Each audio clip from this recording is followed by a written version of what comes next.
Welcome to the Two Big D's podcast. It's your new friends, Dan Cash. and Danny Kosh. But we are not the big D's you're here for.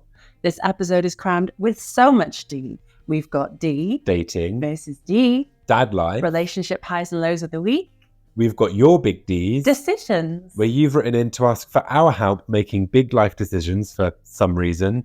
And let's not forget the Two Big D's discussions.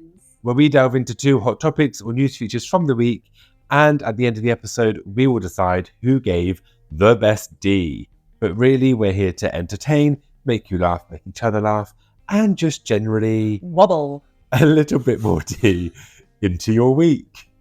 Wobble.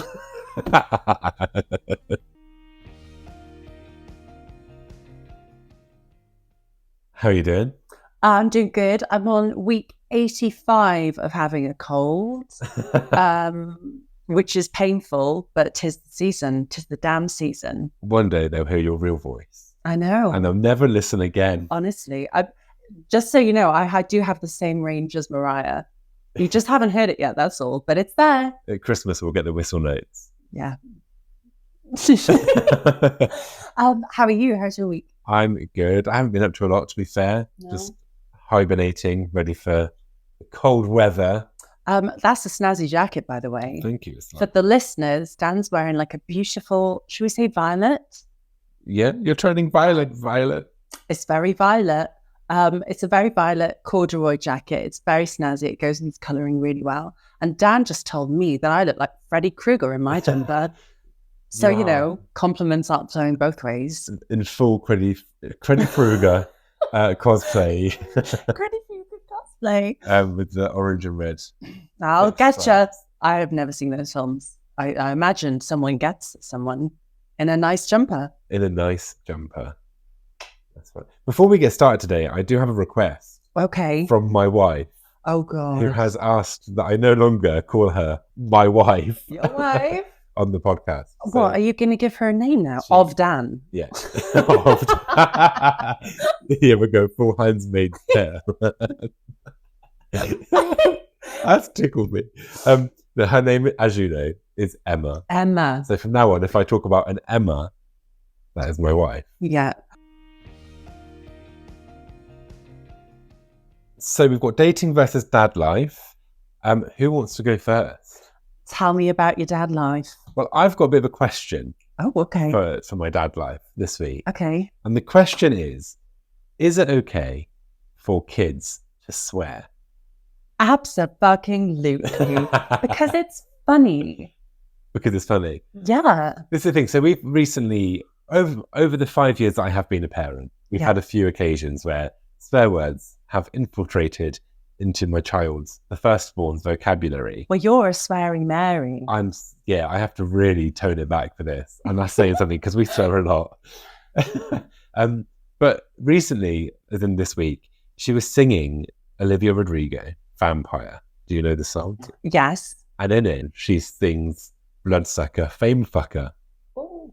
So my 5-year-old, at the top of her lungs, doing her best to be a sassy, channeling her inner diva, Yeah. sang Fame Fucker. And we were like, ooh. Was it funny? Well, it was. Great. Perfect. Done. Yeah, The but C word next. yeah, where's the limit? There is But no. where is the limit? In serious question, is there a limit on I think- kids swearing? But I think you just need to, like, speaking in all of my years of parenting, 0. But I think the only issue, right, is other people, other kids, other households, what they might teach other children. Like, but I think, I mean, she's not like wandering around the house singing WAP or anything. Like, do you know what I mean? Like, Yeah, so you're saying, so in context of like music and media, they might regurgitate stuff they don't understand. yeah, That's part of it, definitely. So the other thing is, so kids sometimes swear in context, which I always feel like that's better than them Yeah. just like saying randomly shit. Do you know what I mean? yeah, But there's been a few occasions. So one of them was we had like a small scooter affair, if you would like, where she was like riding like a wheeled object through the house, yeah. and it got caught. Okay, So she kept like banging it into what it was stuck on, right. repeatedly saying "fuck." So she was about 3, just fuck. And I was like, but it was in context. Yeah. So she's learned a word from us. Yeah. And using it in context. So And she also learned the context from you. So at some point you were riding your scooter around the house and you got stuck and you were saying, fuck. That's exactly what happened. Yeah. But she's sworn a few times. There was once where she was getting into bed and she was trying to pull the duvet up to like towards her chin and it just wouldn't budge. And she went, bloody thing. That's adorable. But I don't think, but yeah, I agree. My attitude and Emma's attitude as well has always kind of been swearing in your own 4 walls is its own thing. And we wouldn't encourage our child to swear. No. If they are to pick up and repeat things, I'm not going to stand there and say, that's a bad word, you shouldn't say that. Well, you're the one who told her about it. Exactly. So, I mean, loose lips sink ships, as they say. Loose something. But yeah, that's the thing, isn't it? So they've learned it. So I'm not going to, you can't punish your child for just learning words that you've taught them. Yeah. And also, I mean, I guess at that age, like, you just think it's funny because, like, all you can gauge is, like, the reaction. Like, when you, like, walk into a room at, like, 6 years old and you say, like, fuck bollocks or something, all you can sense is, like, the change in the air. Yeah. In the room of adults, some people are horrified, some people find it funny, but either way, you've got a reaction. Do you know what I mean? That's the thing. And kids, it's all about reaction. So also, if you overplay it, so if they swear and you make such a big deal out of it, I feel like they're more likely to then use that in external situations, like at school or with their friends, to try and get some kind of reaction. So we want to kind of mute that. So yeah, our idea has always been, we'll teach them that they are swear words, that they are words that we only use in the presence of each other in our house, so that they don't go to school and start calling everyone a fuck ass. Do you know what I mean? Hopefully they wouldn't. And also, yeah, that's the other thing though. And trying not to teach them swear words in the context of insulting other people, but in your own frustration. So every time our child has used a swear word, it's copying a song or it's venting frustration. Right. And swear words are great for that. Like, I can't imagine not being able to say fuck if I drop something. Do you know what I mean? What's your favourite swear word? I can't say it on here. I beeped out in one of the previous episodes. Oh, I know. Say it now. It's just beep it. You don't really say it. I don't really say that word. No. It's not because I don't like that. Like, I don't give a fuck about people swearing, people's use of the language, like whatever. I really just couldn't care less. But I don't like the way that word sounds coming out of my mouth. Right. I like to reserve it for special occasions. Do you know what I mean? Yeah. So, for example, my sister uses that word like it's sugar on a cereal. Like she really does. My kind of lady. Really. So everybody's kind of desensitized to it. And my mum will be like, oh gosh, I can't believe you used that word. If I use that word, my mother will need an ambulance. So my favorite swear words are like really silly ones. Like I love the word crap. Crap. But like, as in like, instead of saying like, I shit myself, I crapped myself. It's just really funny. I crapped myself. That's going to make it in the reel, isn't it? Yeah. I like silly swear words, you know? I don't live my life in like an angry lane, but I do live my life in a silly lane. That's very true. Yeah. So crap. Piss. Tits. That's not a swear word. Yeah, I think tits is a swear word. Twat is a very good swear word. Twat is a great word, full stop. Yes. The reason I like the C word is I like swear words that have got that edge of like, no, I want this to sink. And sometimes I'll say it. So if I'm like, oh, you'll be stupid or you're being silly or whatever, I won't pronounce the T on the end. Right. If I properly want to go at someone, it will be a hard C, hard T, like jab. It feels like a jab. Do you know what my version of that is? Prick. Yeah. Prick. Like, I only use that one. Like, that is like reserved for someone who's being a complete prick. Yeah. So it's the hard sounds. It's the prick. Fuck. We discovered the other day that we click really loudly, you and I both. Yes. Which is like so. Those are some Michael Jackson clicks. I only learned how to click about 5 years ago. Wow. And one day you'll learn how to dress yourself. You're never going to make a bold choice in fashion around me again. I dress down a lot for formal functions, don't I? Formal functions, yeah. I like a blazer. Yeah. I never know which kind of blazer to buy. So you just have to lean into your colouring. Yeah. And you have the colouring of an old mushroom. And you have the colouring of a stiff prick. Well, rosy cheeked, I guess. With a frosted tip. Oh, done.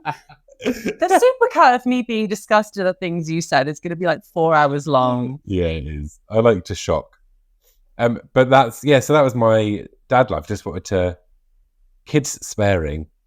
I mean, it's brilliant. It's funny. It's great. One of the only things that kids do that I enjoy. So do you want to hear a little bit about my dating life? Every single time. Yeah, you love this, don't you? Yeah. You like being... living vicariously. Living like a messy bitch through me. Let me tell you something, Dan Cash. Men are out here aging differently to me. So I have a few tricks of the trade, shall we say. A few things that I do. I take collagen supplements. I do like facials, facial peels, all this kind of stuff. I do face gym exercise. I keep it tight, so to speak. These men aren't doing that.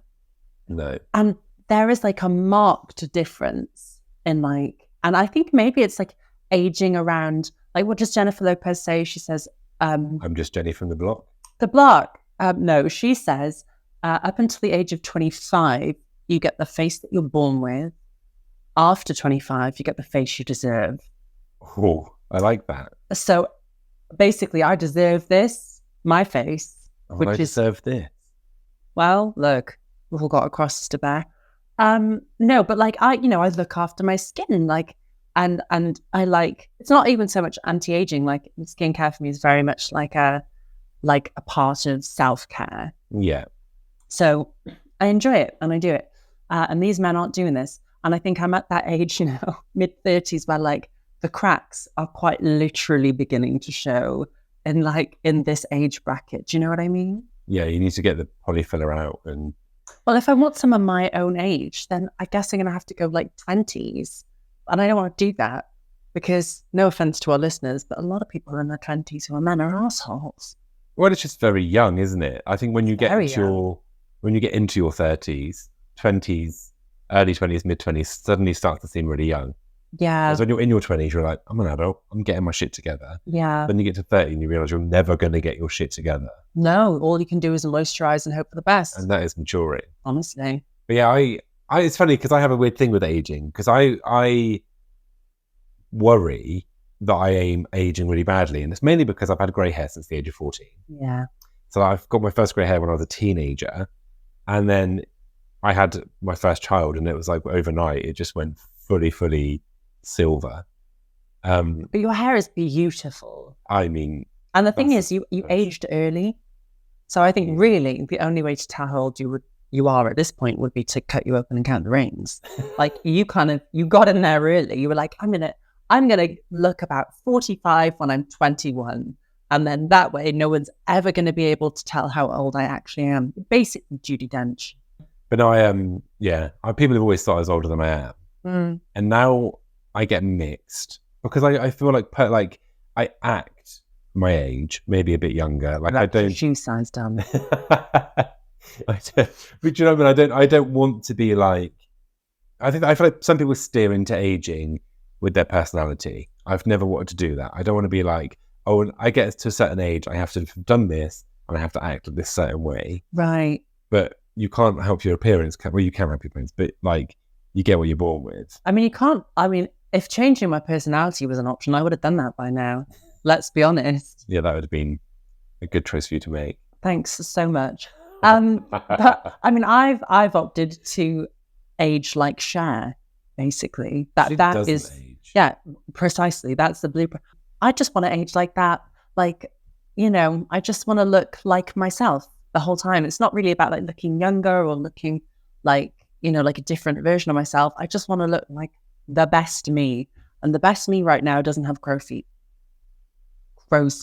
Multiple. You'd have a single crow foot. No. I've only started doing skincare. When I say skincare, I mean I buy the cheapest face cream. It's basically milk. And I, put it on my face and hope for the best. Teenage girls are thinking of skincare and face creams and makeup and all of it. Look, let me tell you, my mum came into my bedroom at the age of 15 and said, start using anti-aging moisturizer. Now is when you begin. And your mum came in and said, what? Please stop doing that to the Hoover. She said, can you clear up the tissues, please? Gross. I mean, all that to say, I do plan, like, I know I joke about like aging like Cher. I do plan to age, and I do look forward to looking like an older version of myself. Like, I mean, I've said to you before that at this point in my life, I actually really like the way that my neck looks now that it looks a little bit older. I think it looks more distinguished. Like, aging is a privilege that not everybody gets to experience. But I do plan to do that in a way that I'm looking after myself as well. Do you know what I mean? Yeah. My version of looking after myself. Yeah, that's the thing. And I've never particularly looked after myself. I'm a bit more aware of it now that I've got kids, and I'm like, I want to stay healthy, stay young, be able to do the physical running around after them until, Yeah. So I'm conscious of that. But yeah, I think in terms of physical appearance, I'm quite glad now that my face matches my hair. So now that I'm starting to get grey hairs in my facial hair, and I'm starting to get like a few lines, and I'm like, well, actually, now I feel like my hair matches my face, it matches the rest of me. It makes sense. You're settling. Exactly. Yeah. And like you say, I do genuinely think, I fucking hope, that in my 40s and 50s, I would look good for my age, because I spent my 20s and 30s with people being like, retiring yet? Yeah. Exactly. Where's the estate car? Exactly. No, but I think that's I think you do settle, don't you? You settle as you get I remember being in my 20s and I used to fake tan my skin. I used to have blonde hair. I used to do all this kind of shit. And then, it is what it is at this point. I've got pale skin. I've got dark hair. I'm going to lean into it. And one day my hair is going to be white, and I'll lean into that too, Exactly, yeah. And my hair will go white when I'm 60, because that's how my families have gone. So, yeah. I've got a couple of years. Couple of years of the grey, and then yeah, lovely. Aging in the dating world. Precisely. Women are winning. Always. So now it's time for your big Ds, where you've written in to ask for help with dilemmas, and you've asked for life advice. We love this part. I love it. Thank you so much to everyone that keeps sending in their dilemmas. And it's really nice to get to know people through the things that they want help with too. Get to know the kind of people that listen to the show. Yeah, we get a little insight into the kind of... It's lovely. Yeah, I love it. So thank you very much. If you do want to send us your dilemmas and get our opinions and advice, you can message us on Instagram. It's at 2bigdspod, or you can email us 2bigdspod@gmail.com, and the 2 is always TWO. So I'll go first. Okay. I love this question that's been sent in. Okay. So, what's up, Danny and Dan? I am the fun aunt to my sister-in-law's 4 excellent kids. My husband and I are living that double income, no kids life, and as a result, we only see them every couple of months. But when we do, we get them the cool toys, take them to the movies, teach them cool swears, let them use my fancy nail polish, that kind of thing. It rules. However, their other aunt is jealous that I have successfully purchased their love. I love how this is written, by the way. It's so fun. She is mum to their cousins and sees them all the time. But as a result, she has to be the heavy. How do I get her to simply accept my dominance as fun aunt? Alternatively, how do I make her feel better, or at least stop complaining to our mutual sister-in-law without changing my behaviour towards the kids in any way? Okay, firstly, we are such a vibe. As cool auntie types, we have such a vibe. I was telling my niece at 8, I was like, look, one day I'm going to buy you cigarettes and you're going to love it. But no, I get this because so I'm going back home this weekend to see my niece. It's her 11th birthday. and we're going to hang out and I'm going to take her shopping and like, you know, all that cool auntie stuff. And she just thinks I'm the bee's knees and it's making things difficult for them and my sister because I need to be respectful. That said, this woman is talking about another auntie. Yeah, sister-in-law, joint. Yeah, and that's fair game, frankly. Like, look, sharpen your nails, sharpen your elbows, fuck that bitch. Like, if you... Wow. We could just go all in. Look, auntie law, like, this other woman, she doesn't matter. Even the mum kind of doesn't matter in this whole, like, which auntie's better thing. It's about the kids. And if you've done a better job of connecting with... I know you said, like, jokingly say that you've bought, like, their love and, you know, like, kids love treats. We all do. It's all great. But you've done a really good job of ingratiating yourself with these kids, getting on their level, getting to know them, building a relationship with them. You earned that. And so did your credit card. So you get to enjoy that. And if this woman isn't happy about it, you know, as long as you're not being like obnoxious about it and you're not rubbing anyone's face in it, if this woman is just kind of pressed because the kids like you more, sounds like a her problem to me. Listen, right. Speaking as a parent, if you are not a fun aunt, that is just something you're never going to be. Honestly. It doesn't matter if you have kids or not. You are who you are as an auntie, as an uncle, as any kind of relative. And like you say, there's stepping on the parents' toes. Yeah, so you don't want to do that, not to the parent. You don't contradict parents and rules. No. You can toe the line a bit and you can have a bit of fun. And sometimes when the parents are stressed, you're the perfect person to come in and say, yeah, you can let's go away and let's have some fun or whatever. But yeah, like I 100% agree. Like the other auntie has the opportunity to be fun. Yeah. Just because she's got kids doesn't mean she can't have a laugh as well. Honestly. And I know like the whole buying presents thing is an issue, but like when people buy my kids stuff and toys and treats that we wouldn't buy or we can't afford to buy, I'm not going to have any kind of ill will against you. Well, it's not about you. It's about your kids Exactly. and their enjoyment and the people in their lives. And like, you know, yeah, I think that with my nieces, like obviously the last word, I'm always respectful of their parents and what their parents are teaching them and how. But my relationship with my nieces and my nephew, that's mine and theirs. Exactly. Like we're doing that together. And, you know, yeah, if they ever need me, I'll be there. I'm like another person in their life. But like you said, it's not really dependent on whether you have kids. I've been a cool auntie my whole life.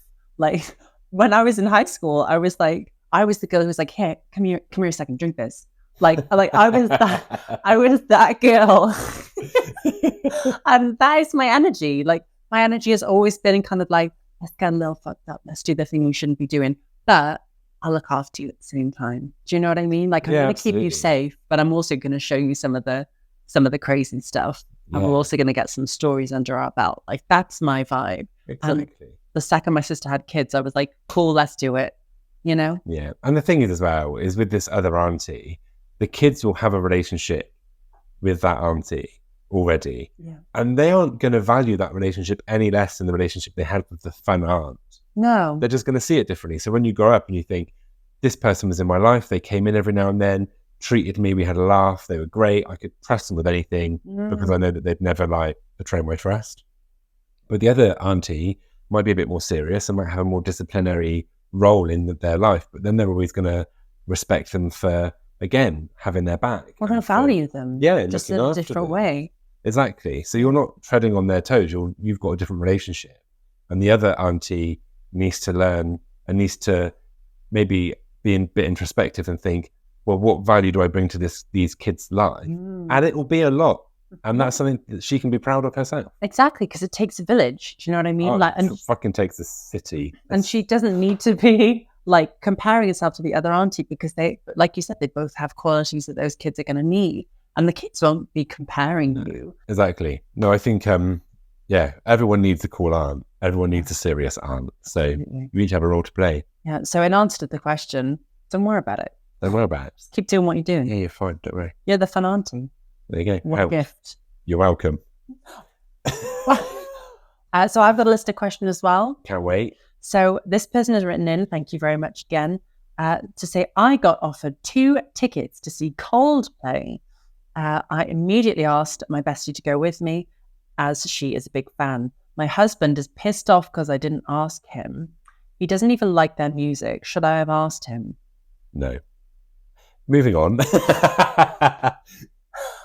I mean, you're right. Like, fuck him. No, I think that you have... Maybe not fuck him. I'm going to reel that one in just a little bit. But like, sorry, go ahead. Then.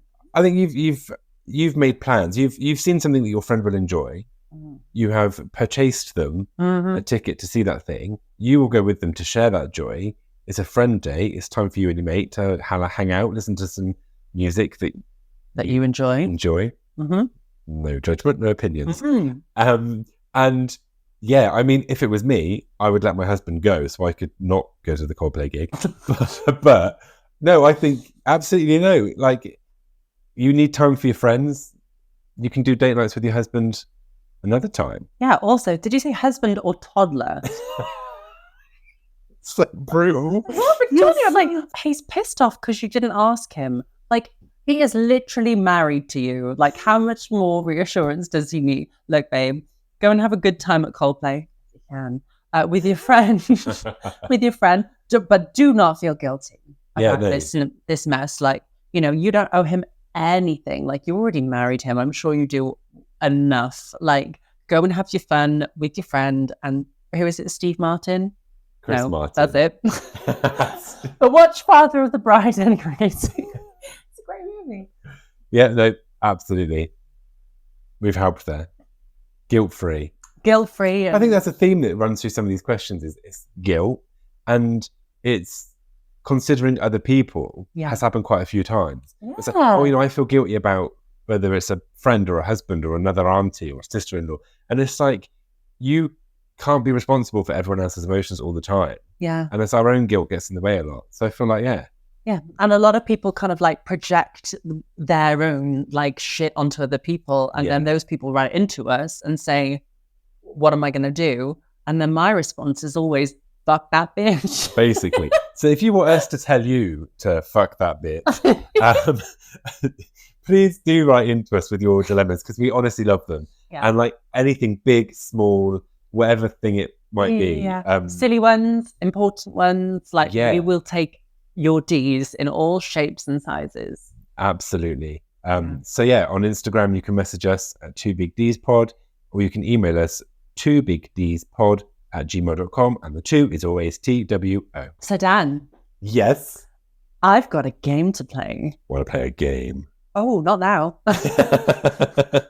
Not anymore, no. We got some lovely feedback about our Halloween episode in which we played a game. We did. A musical game. It was a Halloween musical word association. Yep. And I really thought that was going to turn a lot of people off because you're not exactly Cilla Black, if you know what I mean. And neither am I. All right. Who are you? Whitney Houston? No, well, I do want to dance for somebody. I think people enjoyed the game. People enjoyed the game. I'm not sure if they enjoyed the singing. The musical abilities. But we had fun. Anyway. We loved it. So I've got another game, kind of in that vein. Yes. So you and I, our listeners, may have noticed, we tend to slip into accents as well, quite often. You especially, because you're so bloody good at them. Oh, thank you. It's one of my few skills. No, but I have this thing where every time you do an accent, I cannot leave it. Like it's a physical itch in my joints. Like if you do any... What you like? Oh my God, what you like? Love? What you like? Oh my God. See? If I'd held that in, I could have like... Anyway, so... There'd be Danny on the walls. Ew! I think I'll fit you. So... It's a disco globe. It's a disco ball. The mirror ball. Mirror ball. Oh, no, I sang again, sorry. Oh, well, you're about to do more of it. Are you ready? No. I guess so. Yes. Yes, I'm ready. That's kind of the spirit. It's the Holy Ghost. Right. So I've got to pick one. You're not allowed to see who it is. No, don't tell me who it is. Oh, this is going to be so bad. How now? Cleo! Oh, so bad. Was that Joan Rivers?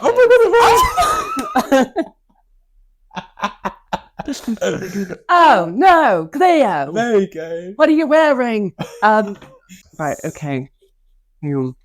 Ready? Yes. I can't help it if I've got a heavy flow and a wide set vagina.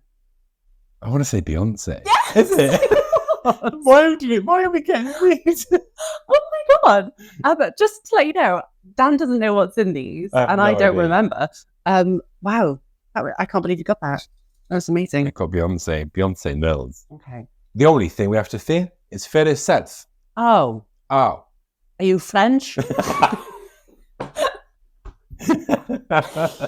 Is it Nessa? All right. Cracking. The only Cracking. thing we have to fear is fear yourself. Do you know what I mean? Which is a banging job then. At the end of the day. Do you know what I mean? Ready? Yeah. And you were tossing me the card keys. Fuck the patriarchy keychain on the ground.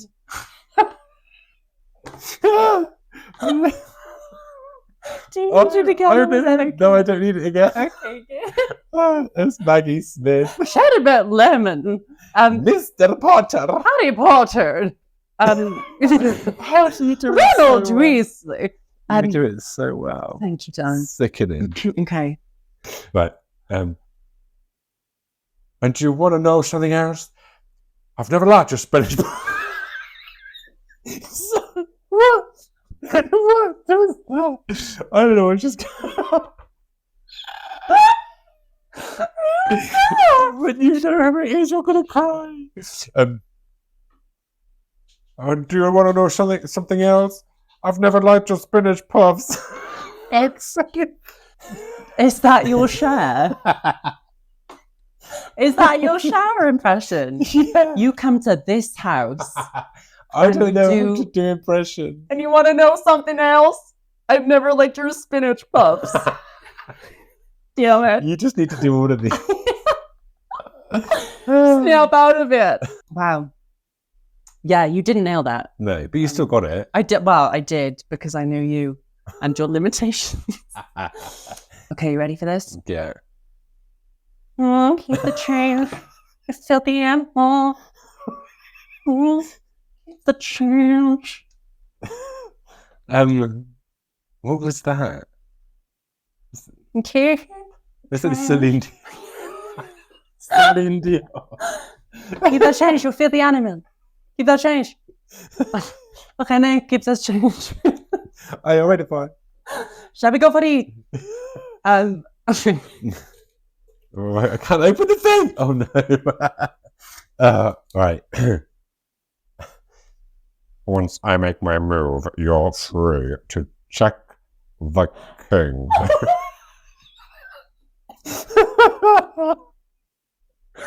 Brittany? That was amazing. That was amazing. It's the one impression I could do when I picked Let's it. go, Muggles. That was amazing. Well done. Obviously. That was Sir Alan Snape Rickman. I love how it was a Harry Potter quote. as I well. know, that's so good. Well done. You totally nailed that. That makes up for your share. Something had to. Okay, you ready for this? Yeah. Last Christmas, I gave you my ass, but the very next day, you found my best friend. Oh, yeah. Kanye West. It was Pavarotti. Pavarotti. Britney Spears. And then, yeah. Oh man. This is just an accent. Okay. I hate gynecologists. A man who can look you in the vagina but never in the eye. I'm gonna die. I couldn't really myself. So mean. Why did that sound like Hagrid? Are you a Scottish? Scottish, yeah. Yeah. Ready for this? Yes. Tip, tip, tip on hardwood floors. Tens, tens, tens across the board.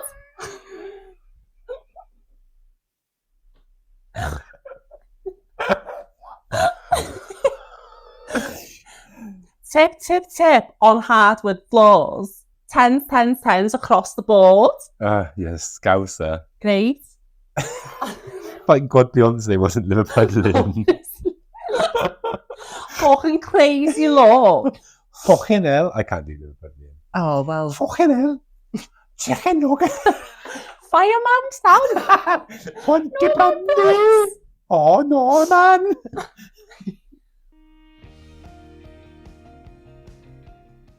Okay, so now we've composed ourselves somewhat. Somewhat. After that, I think nobody had more fun with that than we did. Now it's time for the two big Ds. Two big Ds. Discussions. Dan, would you like to go first this week? All right, I'm going to start with a joke. Oh, I can't shift out of it now. Oh, no. We're going to be doing accents the whole way through. Okay. Danielle? Yes. Danny? Yes. Knock, knock. Whom is there? Doctor. Doctor Who. Yes! Ah! Is that your big thing? Doctor Who. Yes. I want to talk about Doctor Who because it's a very big anniversary coming up this month. It's the 60th anniversary of Doctor Who. 60 years. Yeah, 60 years. There was a little gap in the middle. Right. But yeah, it's been going for 60 years. Can you guess how many episodes of Doctor Who there have been? Over 60 years? Yes. Like 200. 862. Oh my God. It's been going a long time. Wow.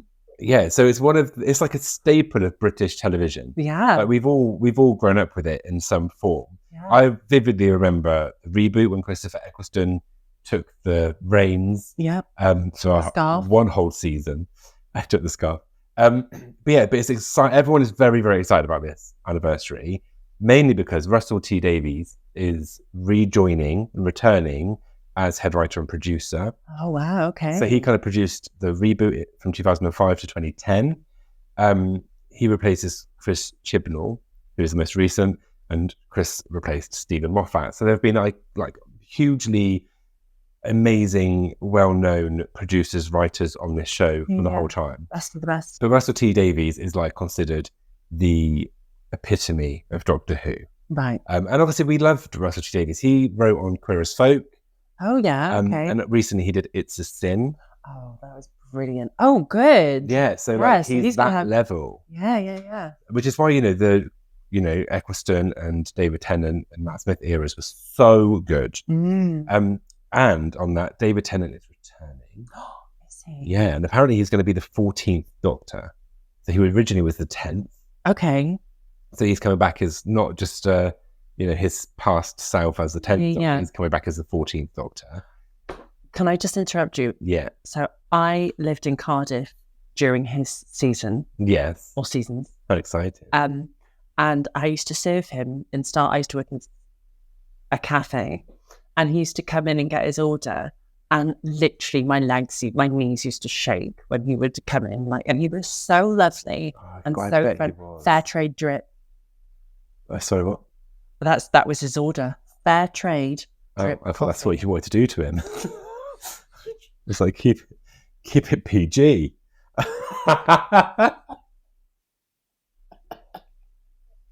You are too much. All right, David, I'll give you a fair trade and a drip. Oh my God. Look, it was more of a gush. Oh my God.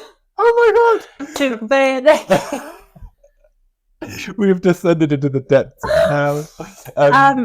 Yeah, please continue. I'll try. Okay. But yeah, David Tennant's coming back. And David Tennant, is my doctor. If you're a fan of Doctor Who in any capacity, you have a doctor. Yeah. David Tennant is mine. And Catherine Tate is coming back as well. What about Billy Pipes? Oh, she's long gone left. Oh, is she? Rose. I know, Rose on that. Oh. But yeah, so Catherine Tate is returning as Donna Noble. Neil Patrick Harris is in it as well. Oh my gosh. And another new actress who's coming for the 60th anniversary is Yasmin Finney, who rose to fame playing Ellen Heartstopper. Yeah. Which you've never seen, but we didn't talk about that. But I have met her. You have met? We did lovely. Meet her. Yeah, we met her at a fancy do in London. Yeah. And she was just breathtaking, wonderful. She commanded the room. Didn't she just? So young, and literally she walked in that room, and it was like a moment. I think she's going places. Absolutely. We've also got, and you'll be excited about this, Jinx Monsoon. Was that my camera? Fabulous. Of Drag Race fame. A royalty, the queen of all queens, is going to be in this as well. Yeah, so they are bringing in all the stops. I think Russell T Davies knows his audience. He knows that this show for queer people and LGBT people has been such a safe space. Yeah. And he has been part of the reason of that. And I think he's really steering into that. So on that vein, The new Doctor, after David Tennant does whatever he's going to do, will be played by Ncuti Gatwa, who we all know and love as Eric in Sex Education. I haven't seen it. For God's sake. I'm sorry. You know my rule. Unless it's 30 years old, I won't watch it. Yeah. So when you're 60, you'll watch Heartstopper and Sex Education and Doctor Who. I finally know what your kids are talking about. You'll listen to this back. Oh, I see. So it's going to be an incredible event that takes place over 3 special episodes. The first one will be aired on the 25th of November, and it will run to the 9th of December. I mean, Doctor Who is such a part of Christmas. It's kind of consecrated itself as part of Christmas. I was just thinking that. It's like a proper Christmassy thing, isn't it? Doctor Who special. I think when you've got a show that has lasted 60 years, it kind of represents the history of Britain. Not just of what's happening in the world, but in terms of the actors that are in... what Britain looks like. What Britain looks like, exactly. For the first time ever, we had a female Doctor, which was Jodie Whittaker.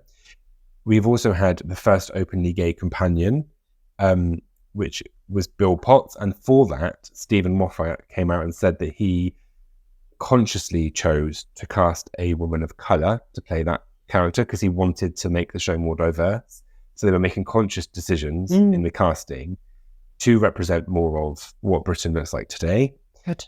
And the new Doctor is going to be a gay black man. There is a trans actress who is going to play Rose Noble. It's just... You'll have to see it. Exactly. And it is... You make those consciously diverse decisions, and then it suddenly just becomes natural and part of the process of casting a show that is loved and beloved by so many people. I'm excited. Yeah, I'm excited now after that. I remember Doctor Who used to be like a big event, the specials and everything. So to bring it back in such a huge sort of like splash for the 60th anniversary, I will 100% be watching that. But yeah, so that was my D this week, Doctor Who. I enjoyed it. That was fabulous. Well done. So for my D this week, I got a bit sciencey. Exciting. Yeah, you know me. I like to learn new things. Like I like science, space, all that kind of stuff. So my big D is titled Darwin's Big Mistake. Oh, exciting. So Charles Robert Darwin, celebrated as one of the greatest British scientists who ever lived. We've all heard of him. We know his work. Lovely. I'm familiar. Yeah. His work transformed the way we understand the natural world with ideas that in his day were quite revolutionary. And to this day, his theory of evolution and natural selection is accepted by the scientific community as the best explanation of the diversity and complexity of life on Earth. Yeah. So a lot of his theories are still the bedrock of what we do, what we as scientists personally do. She switches on a Bunsen burner once and scored and thinks she's a scientist. That's Dr. Danny Kosh to you. Doctor Who? Doctor Who. Darwin's theories explored subjects like natural selection. His ideas were very at odds with the way that the Church of England viewed our place in the world and how we got here. And his work suggested that humans descended from apes and that all species on Earth are related and evolved from a common ancestor. So his theory of evolution remains fundamental to the study of the natural world, and he changed not only the way we see all organisms, but the way we see ourselves. Yeah. However... But... That's a big but. Darwin made one big mistake. Huge. Huge. So despite his groundbreaking, forward-thinking approach to science, his Victorian ideas about women limited his ability to see past his own misogynistic social conditioning. Well, he forgot about half the population. Honestly, more than half.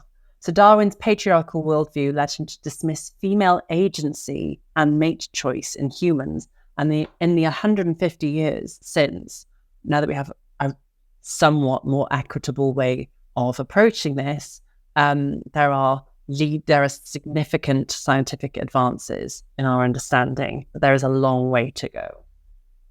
Which is kind of a shame, right? That he was at the forefront of science, but he still couldn't get past his own male bullshit.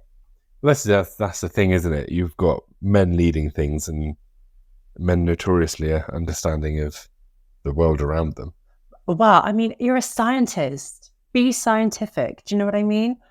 Anyway, so he downplayed the role of female variation in other animal species, assuming that all female species were quite uniform. He made similar decisions, quite dismissive, but he thought there was enormous variation amongst the males who battled for female attention by showing off stunning ranges of skills and beauty. And also, possibly due to, Victorian prudishness, he underestimated the strategy, the promiscuity in most female animals, and placed very little emphasis on the mechanisms of sexual selection that operate after mating. So, for example, female birds and mammals may choose to mate with multiple males, and their sperm can compete to fertilize one or more eggs within the reproductive tract. And there's even some suggestion that the human penis, we know her, we love her, is thicker than our girthier than our nearest primate relatives, which is an adaptation for specifically physically displacing the sperm of competing males. So that whole men go out and sow their seeds and women just sit there and do the crochet is bullshit, basically. So all this challenges Darwin's assumptions. Again, you're a scientist. Why are you making assumptions? That only makes an ass out of you and me. Precisely. It challenges Darwin's assumptions that females are relatively passive and non-strategic. So some scientists still question whether Darwin was really sexist and whether that clouded his science. So I would like to ask you, after hearing these quotes that I'm about to read you, you can tell me if you think that the person who wrote them was a sexist, misogynistic douche. Okay. I think I'm coming in pretty hot. He did wonderful things for biology, but still, call him as you see him. So in his 1817 book, The Descent of Man, Charles Darwin wrote, the chief distinction in the intellectual powers of the two sexes is shown by man attaining to a higher eminence in whatever he takes up than women can attain, whether requiring deep thought, reason, or imagination, or really the use of his senses and hands. Thus, man has ultimately become superior to women. That's crazy, isn't it? I think that's a bit sexist. Oh, there's more. Just marginally. Home and someone to take care of the house, charms of music and female chit-chat. These things, good for one's health, but a terrible loss of time. I can't believe somebody can question everything in the world. He can question the fundamentals of how we view the world. They cannot challenge the roles of men and women in the society. Precisely. But equally mind-boggling is the fact that we are only now just starting to question this bedrock of our understanding of, biology, throughout the globe of how male and female animals interact with each other, and how, and the place of the female animal in our natural world, all still based on this. That's crazy. So it's not unique to him. This is, very embedded in Victorian society. It's a shame he couldn't see past it, but his cousin was just as big a charmer as he was. So Francis Galton, Darwin's cousin and the father of eugenics, he was the sexist piece of shit too. So Galton notes, he produced beauty maps that graded women in Britain from the ugliest to the most attractive at a time when women were seeking the vote. So women can't vote. And they're ugly as fuck. But men can vote on how attractive women are. Precisely. Precisely. So, but at least we're still basing everything on this man's logic. So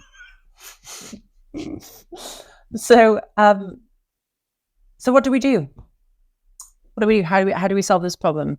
We get more women in STEM. Women in STEM. So STEM, science, technology, engineering, and mathematics. Women like Dr. Lauren Schroeder, a paleanthropologist at the University of Toronto, whose work is challenging Darwinian theories to look beyond natural selection and rethink human evolution. So she's stepping up to the plate, basically.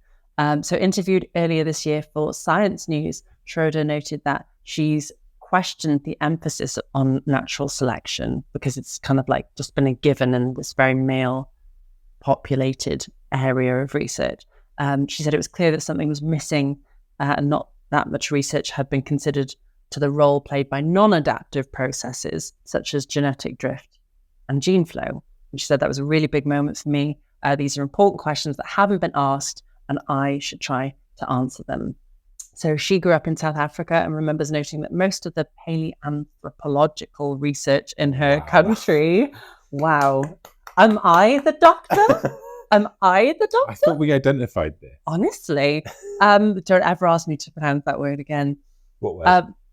Paleoanthropological. Oh my God, you did it twice. And I'm dyslexic. Go and have a lay down. Research in her country was conducted by foreign researchers. She said even though most of it is based in Africa, paleoanthropology is so white. As a Black African woman, it was such a lonely place, actually, for a long time.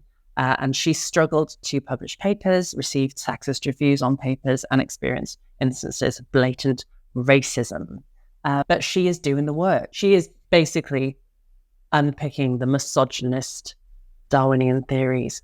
And so are a lot of people like her who are working hard to perform and make new discoveries within STEM. But the latest government census figures show that women now only make up 26% of the STEM workforce. And while that is a gradual increase at that rate, we're not going to see equal representation in STEM until the year 2070. That's crazy. So far away. So Dan, your daughters, I'm assuming they're both going to be scientists.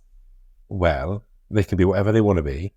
Okay. Let's start there. That's a good. Do they want to be paleoanthropologists? I mean, firstborn always has said for ages, she says she wants to be a builder. Okay. Which is great. We need more women doing that too. Exactly. Women in construction. No, it's crazy, isn't it? Because I have daughters and I'm very conscientious about their role in society because they are so underrepresented still in medicine. Women are misdiagnosed and go untreated with various things for years because medicine has always been geared towards men. Even things like, cars and the seats in cars. Yeah. It's men. It's based on, averages of men's bodies. Do you know what I mean? Like every step, there is going to be something that puts them at a slight disadvantage to a man just because of how the world has been constructed and built by men. For men. So I'm always, going to try and contradict and try and get them to contradict what they see, what they hear, and what happens around them. And yeah, I'd love it if my kids got into STEM. I'd love it if they got into something that, really kind of, defied what the expectations have been for so many years. But at the same time, I'm very much like, do what you want to do. Yeah, and I think it's important. We do genderless clothing, genderless toys. We have bought all kinds of toys from, like I said, construction toys, building blocks, kinetic sand. They also have babies and dollies and prams, and we've got blue clothes and pink clothes, whatever they want. My firstborn has always gone to dollies and makeup and pink and purple, and it's just so funny. Like, no matter what you do, obviously kids will choose. Yeah. But yeah, it'd be interesting to see what my second does. But then I also have a nephew whose favorite color is pink, because when you bring your children up to not see gender in every single thing that is around them, they are so much more free to have these opinions and to like what they genuinely like. Yeah. So I think, as a father of daughters, and I, would wish that every parent is the same. I know they're not. But yeah, defy everything, Question everything, defy everything, girl power. Precisely. Fuck the patriarchy, break it down, dismantle it and smash it into pieces. Amazing.